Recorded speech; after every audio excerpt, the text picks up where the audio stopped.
জগন্নাথ দেবের মন্দিরে উঠতে গেলে 22টি ধাপ পেরোতে হয়। এর মধ্যে সবথেকে গুরুত্বপূর্ণ ধাপ হলো তৃতীয় ধাপ। পুরাণ অনুসারে বলা হয় পুরী হলো পৃথিবীর বৈকুণ্ঠ। জগন্নাথ দেবের দর্শনে মনের সমস্ত ইচ্ছা পূরণ হয় এবং সমস্ত পাপও ধুয়ে যায়।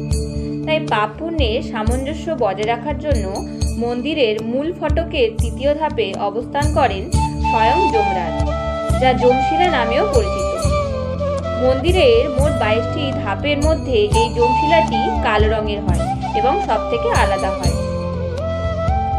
মন্দিরে প্রবেশের সময় যদি কেউ যমশিলার উপর পা রাখেন তাহলে তার সমস্ত পাপ ধুয়ে যাবে, কিন্তু যদি কোনো মানুষ মন্দির থেকে বেরোনোর সময় যমশিলার উপরে পা রাখেন তবে জগন্নাথ দেবের কে দেখে যে পুণ্য অর্জন সে করেছিল তার সবই হরণ করে নেবেন যমরাজ।